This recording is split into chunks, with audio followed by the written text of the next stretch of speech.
Amazing. Super excited to be here.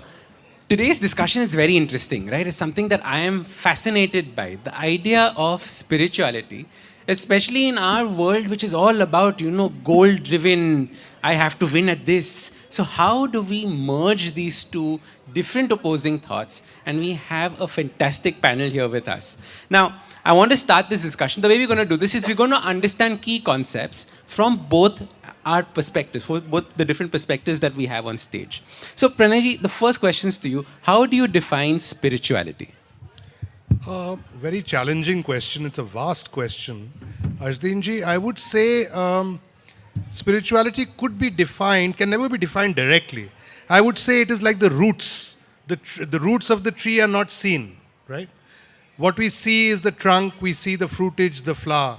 But really, it's that innate roots of ourselves, which we can call the vaster domain of ourselves. Where do we spring from? The fundamental questions. Or also one way to define spirituality would be like in terms of a light, which is in Vedanta. It's like it's described as the lamp which you take into a room which has been dark for 1,000 years. So instantly there is brightness, there is power there.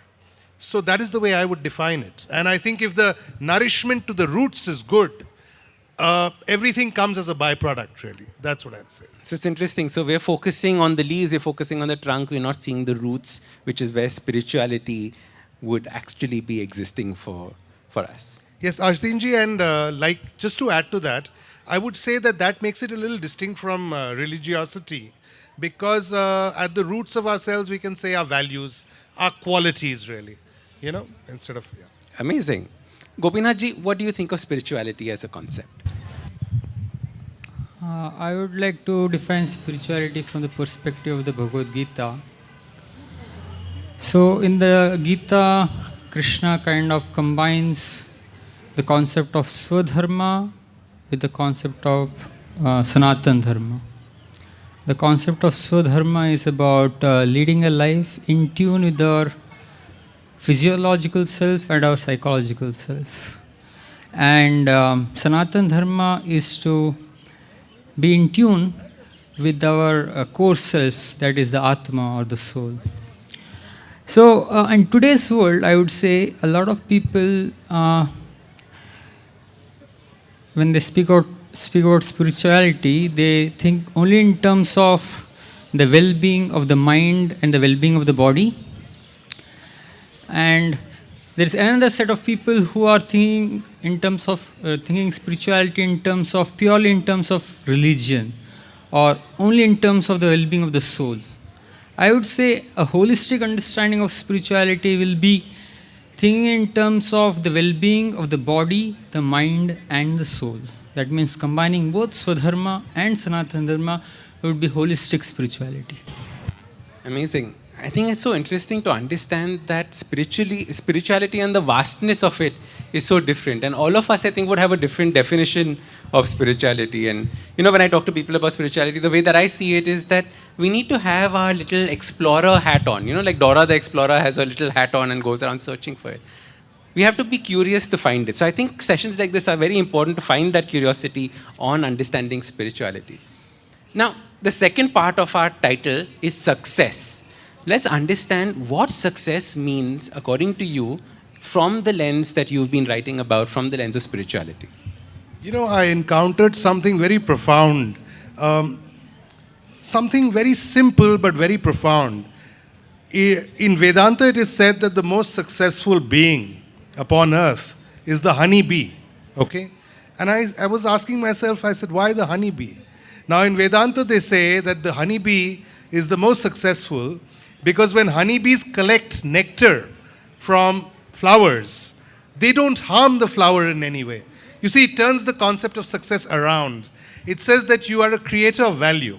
Whilst the honeybee is collecting the nectar from the flowers and going on to produce as a unit the honey, which we might call material, some material prosperity, something which is of material worth. At the same time, it's doing something fundamentally beautiful for the environment. So for me, that is true success. also from the example of the honeybee, there are 2 or 3 takeaways, for us as human beings. Firstly, they work so beautifully as a unit. Each one does their, Prabhu, swadharma, Each one does they don't shirk from their duty. And the most profound part is what we call in Vedanta, Sat Chit Ananda. So the honeybee is the embodiment of Ananda. What actually the person who introduced us, Rashida, said, that joy, happiness really. Ananda is the quality of existence itself. In fact, it is part of the causal matrix itself in our theory of causation in Sanatana Dharma Hinduism. So I feel, Ashdinji, for me, that template is really what success means. Creating value within the world, yes, prospering, but at the same time doing something which leaves a lasting impact and really, really is in some way selfless in nature. That's what I'd say. Amazing. So it is success also from a point of view of doing good around and not leaving anything damaged in that process. I love the idea of taking and giving in the honeybee example. Gopinathji, success. Yeah, continuing on from what he said, it's very interesting that what the Vedanta Sutra says and what the Bhagavad Gita says, even modern psychology is discovering in recent times. Like I was going through a very interesting TED talk given by a person called Martin Seligman, who is a pioneer in the field of positive psychology. So he says that there are 3 happy lives. Now, basically, when we speak about success, we are speaking in terms of gaining happiness, as simple as that. So he says that there are 3 happy lives. One is called a pleasant life, second is called a good life, and third is called a meaningful life, he says. So pleasant life is happiness on a very material platform, wherein you gain pleasure for the senses and maybe even pleasure for the mind. A good life is a life of engagement, wherein you are totally absorbed in the activity that you are performing. So that's a good life. That also gives tremendous happiness, tremendous satisfaction actually, when you are actually absorbed in what you are doing. And then the third level of happiness, he calls it as a meaningful life, wherein you are more purpose-driven, where you are not self-centered and you have a purpose that is beyond you. And that also contributes greatly to a happy life. And then he says that a purposeful life, a meaningful life, contributes the most to overall life satisfaction. The second thing that contributes the most to overall life satisfaction is a good life.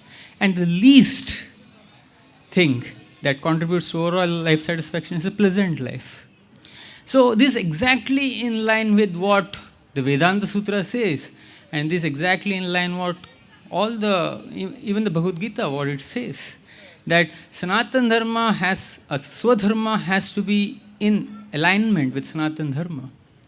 So when you are ultimately purpose-driven and you are leading a purpose-driven life while leading a good life, at the same time fulfilling the needs for a pleasant life, that's when you get holistic success in life.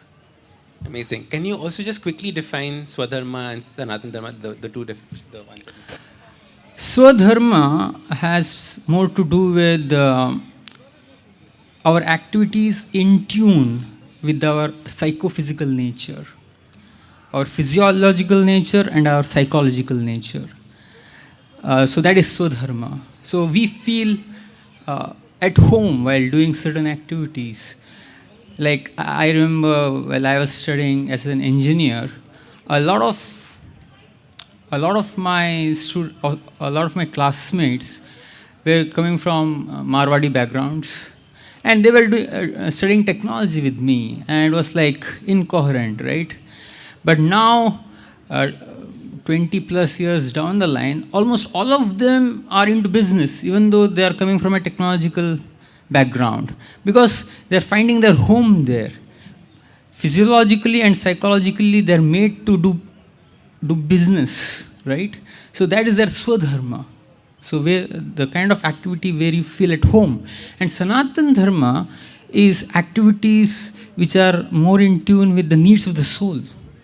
The need of the soul is to experience a spiritual atmosphere. The need of the soul is to experience connection with the Supreme Soul.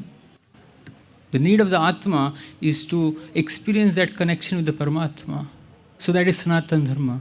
So that's also a person who is actually purposeful is leading a life of Sanatana Dharma, I would say. Because when you have at the very center of your life the Supreme Being, then your goal of life will be service to the entire universe, because you understand every aspect of the universe in connection with that being who is the source of everything. You're getting my point there. Far larger as a viewpoint than Yes. just yourself. Yes. I love it. Pranay, you picked up the mic. Do you wanted to add something to Yeah, this? actually, I found it very interesting because Prabhu talked about Swadharma.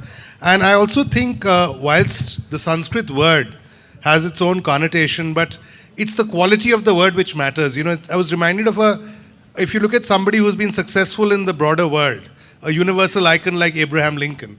There was a little anecdote about him which I found illustrates the example of what Swadharma means. Before he'd become president, he'd been a successful lawyer, and his father had happened to be a shoemaker, and it was an age of great prejudice, So he was at one of his rallies, at one of his speeches, and whilst the speech was wonderful, there was somebody in the audience who said, "Oh, he's just the son of a cobbler, of a shoemaker. How can this man ever be good as a president?" And Abraham Lincoln smiled and famously said that, "Are your shoes hurting you, sir? Because I am very good at repairing shoes. I learned from my father." And the man felt a little sheepish because he didn't expect that response. And Lincoln said, "Sir, if I can be as good a president as my father was a shoemaker, then I would be a worthy success in life." So I feel it's that humility which goes with true success, Ashdinji, which I found is truly the spirit of sacrifice and, one's duty without thinking low or high or anything like that. Very interesting. So stop thinking about yourself, start looking outside, and the humility that you bring in as well to it. Gopinath you were talking about this whole idea of, a purpose-driven life. How do people find purpose? As a habit coach, people keep asking me, Ashdin, how do we find purpose in life?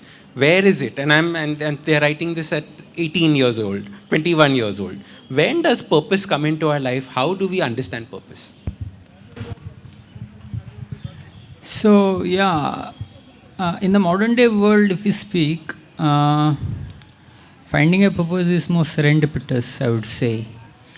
You just happen across a purpose, you come across a purpose, and then you kind of adopt it, and then you carry forward. But in the Vedic sense, in the Bhagavad Gita, I speak about it in my book also, that there was a systematic procedure to actually train your consciousness to become more purpose-driven. And that process was called yajna. The very word yajna indicates sacrifice. So people were trained to perform sacrifices. Now, most of the time when the word sacrifice is heard, what comes to our mind is, the fire kund and things like that.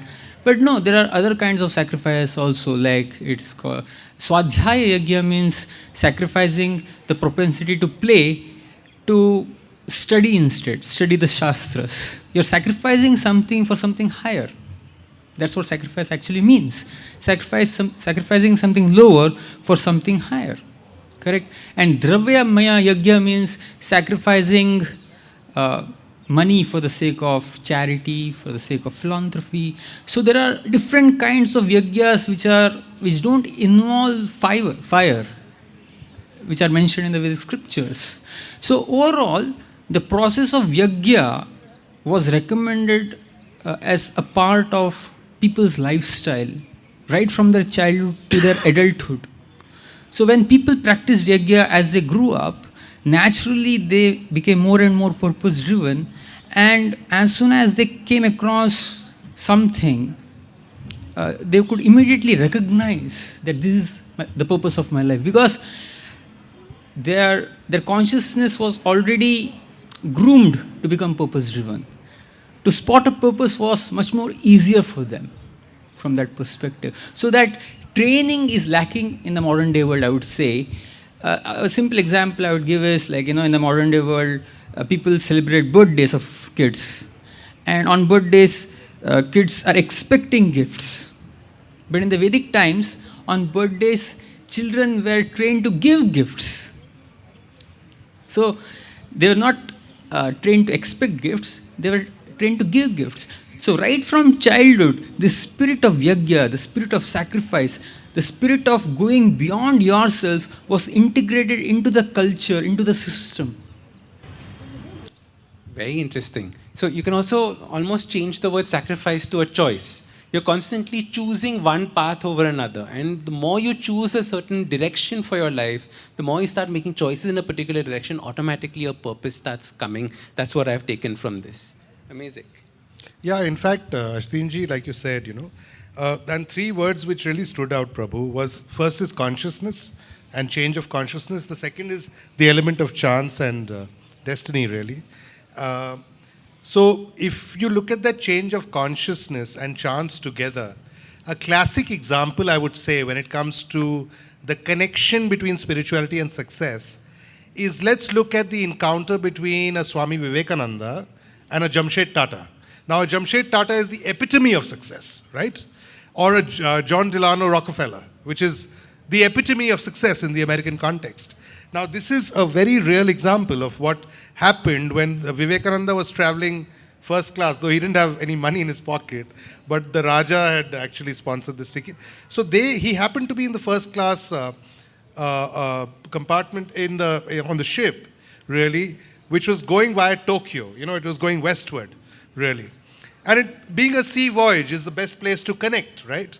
And, Jamshed Tata describes him. He says, I saw this young man, all dressed in ochre, and, he says he walked like somebody who wanted nothing, but who owned everything. And he was amazed. He'd met people around the world. He was known to be a tycoon. I mean, these people used to dine with the queen, So he had already, as a young person, achieved that. And he was going to Tokyo, really. He was going to Japan to learn about how he can set up the world's largest matchmaking factory. Because Japan, that's pre-industrial Japan. So he wanted to see their labor practices. And on that, if for lack of a better word, let me say he was brainwashed by Vivekananda, And Vivekananda, I asked him exactly about purpose. What is your purpose? What are you doing this for? And Tata was so moved, Ashdinji, that he decided on Vivekananda's, real push that he must do something to educate people as well. Hence, in actuality, you had the Indian Institute of Science. So now you can see, Ashdinji, the link. Sri Aurobindo used to say spirituality and Vivekananda are like an iceberg. You can only see part of it on top. But again, it's the roots. Like the iceberg, most of it is below the surface. So you can see, why would a worldly person like Jamshed Tata become so empowered to build Asia's first real modern industry, which is Tisco, and at the same time parallel Indian Institute of Science. So being a giver, so it's going at the same time.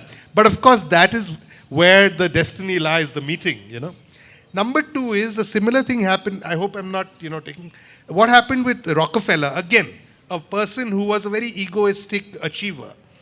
And Rockefeller had gone to meet Vivekananda because he said that he knew that this man is strange. And he's supposed to have entered the study. Vivekananda was a man who used to spend one day in a mansion, the next day on the road, they used to say. Because he was just a wanderer. He said, I'm just a sannyasi, I'll keep going. I will not stop. So Rockefeller met him, and Vivekananda did not look up, from his desk. And Rockefeller was used to people standing, before him. So he said, do you know who I am? He said, I know exactly who you are, Mr. Rockefeller, and what you've come for. Please sit down. And Rockefeller sat down, and they say that the seed of philanthropy, really, of American philanthropy as a whole, of which we have great icons like Warren Buffett, etc., continue, was planted into Rockefeller's consciousness by a Vivekananda. So I feel that that's a true example. In the realm of scientific success, Tesla was greatly influenced by Vivekananda. Values. Me, my personal note, one morning I wrote something on Vivekananda. In the evening, and I wrote very copiously. I'd never written a book before that.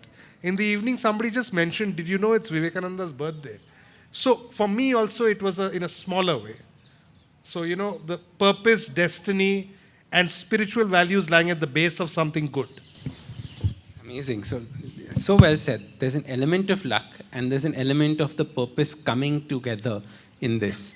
Another question that we get often asked on spirituality, especially I get asked this on the Habit Coach channel, is how do I handle my emotions? Have you all figured out how to handle your emotions? Right? Difficult to do that, right? Like, what are these things called emotions? How should we be looking at this, right? So let's start with any of your, what should we think about our emotions? How should we start handling our emotions? Please, Prabhu. See, emotions, they spring from the mind. And the functions of the mind are said to be threefold according to the Bhagavad Gita, that is, thinking, feeling, and willing. So there's a beautiful verse in the Gita which says, Dhyayato Vishayan Pumsaha Sangasteshu Pajayate Sangat Sanjayate Kama Kamat Krodho Vijayate, it is said. So it is said that Dhyayato Vishayan Pumsa Sangasteshu Pajayate, that when you contemplate on something, that leads to Sangha. You become attached to it. Right? So, thinking leads to feelings. And Sangat Sanjayate Kama, that attachment, when you contemplate on those feelings escalate into willing. That means you develop a strong urge, a strong tendency to actually act on those feelings, and then they lead to willing. So basically, it's like three levels at which the mind functions: thinking, feeling, and willing. Now, most of the times people say that to control the mind is so difficult, so many thoughts cross through the mind. And modern science also says the same thing, that every minute so many thousands of thoughts perhaps cross through our mind. Even while I'm speaking, so many thoughts are crossing my mind, your mind, everyone, every mind of ours.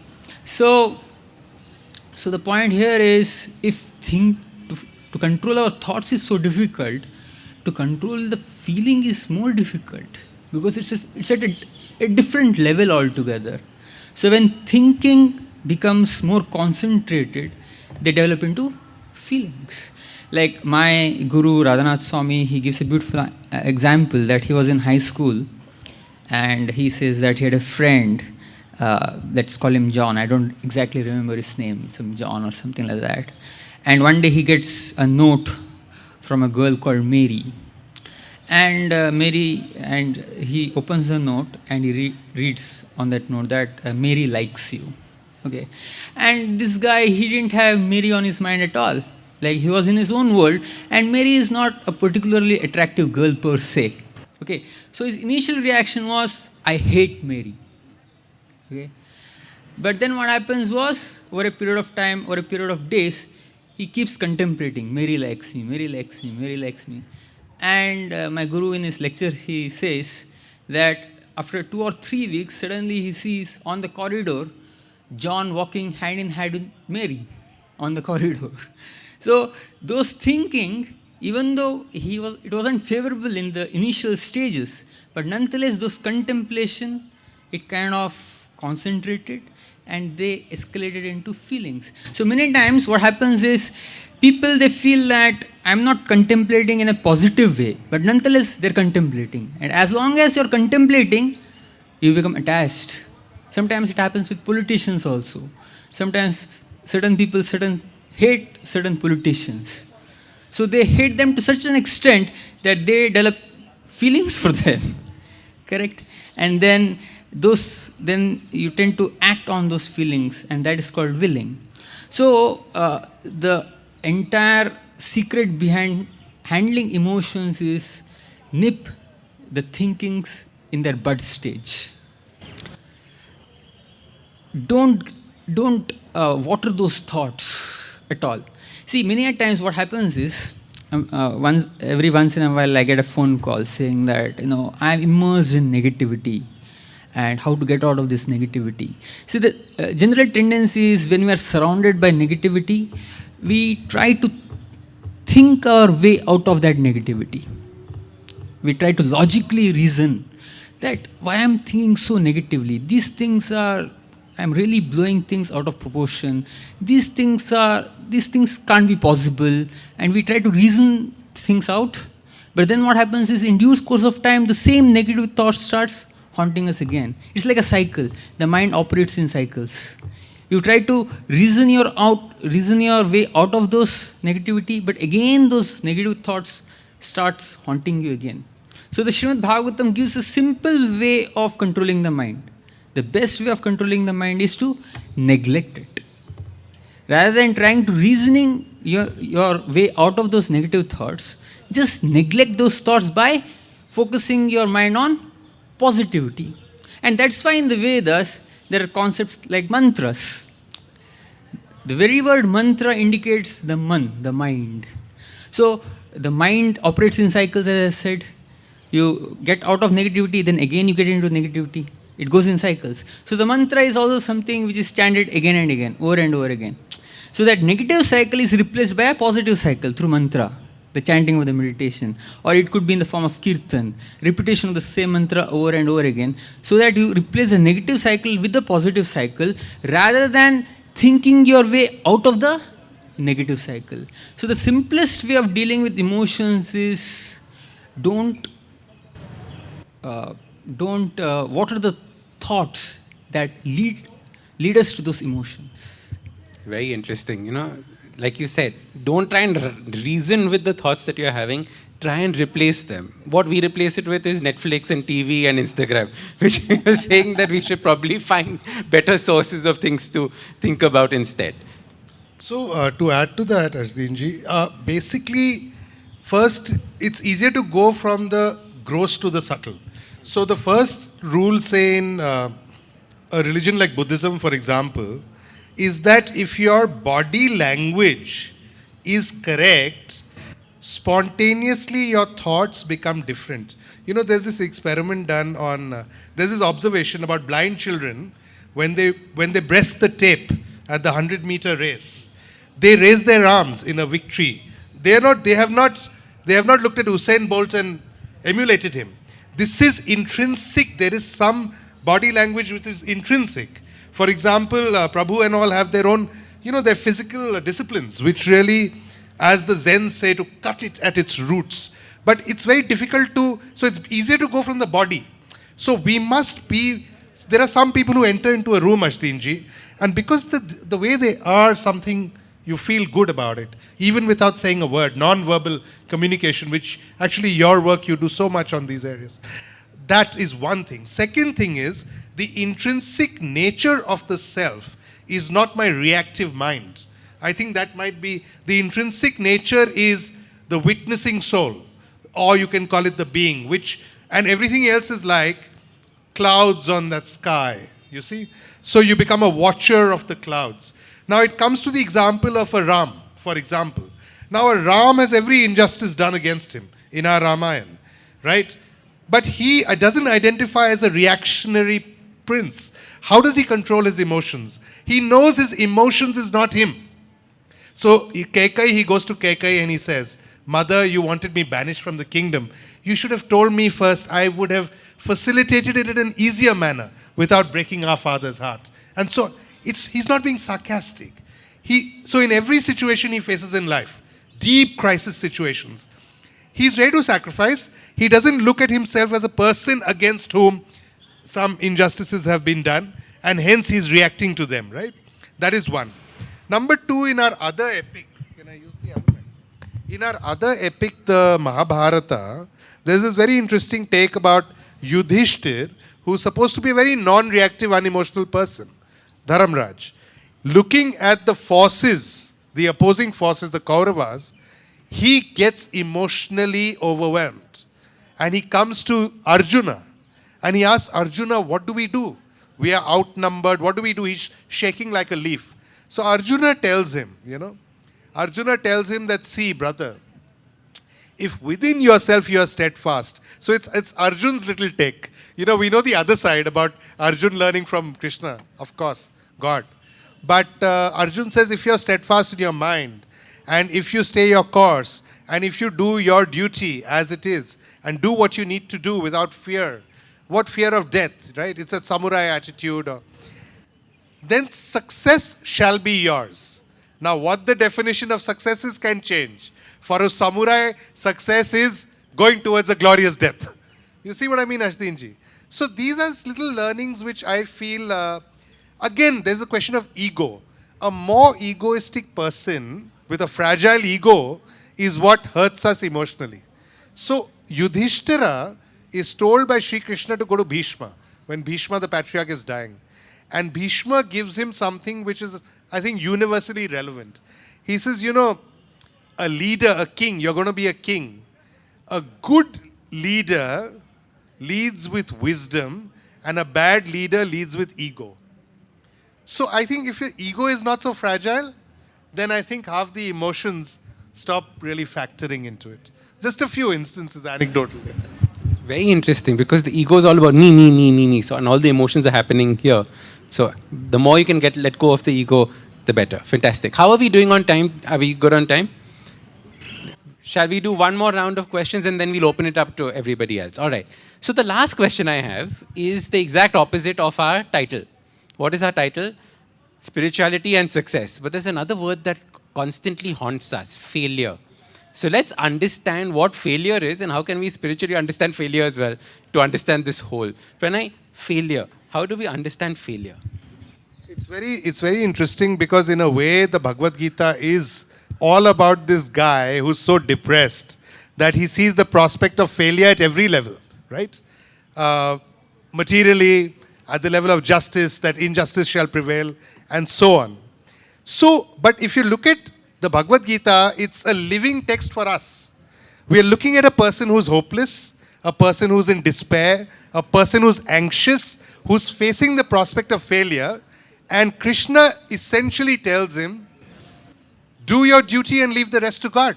So I think if there's one little formula, I mean, it's very difficult to whittle these down into formulas.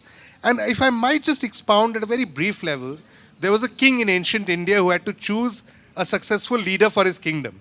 So his minister said, give us a test. Now what this king did was he gave the 3 sons 3 palaces. And he says, I give you this little money. Each of you will fill the palace with something. So the first son they went to had filled the palace with nothing because he was so confused. He just had 5 rupees to spend. The second person thought he's very clever. He went and bought garbage and he put it there. And the third guy just bought a small earthen lamp for 1 rupee and an incense stick. So he turned failure into a success because his consciousness was of a higher consciousness. So I think Sat Chit Ananda again, being established in a sense of truth, justice, higher consciousness and a joy takes care of the prospect of failure.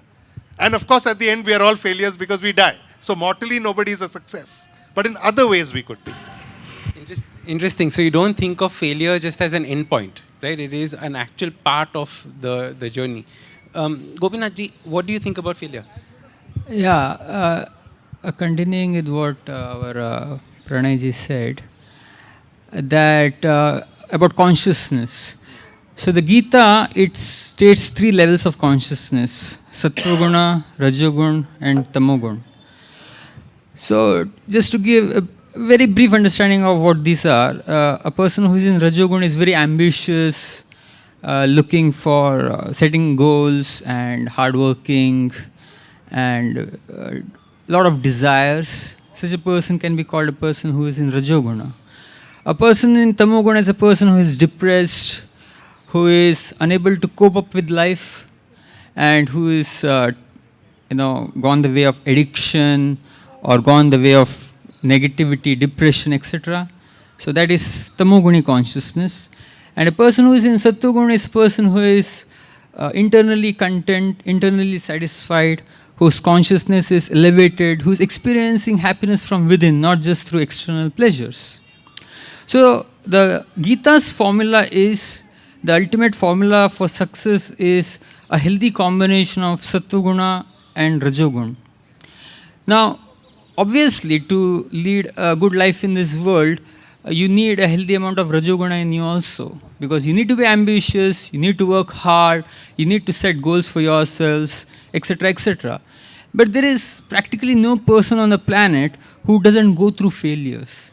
And in the long run, how you deal with those patches of failures ultimately matters. See, if you don't have sattva in you, what is going to happen is you're going to slip down to tamoguna. When you are faced with failure, you turn to addiction. You become depressed, or you go into a spiral of negativity. But if you have sattva in you, then what happens is, in the phase of failure, you turn to inner satisfaction. You turn to inner contentment. You turn to the happiness within.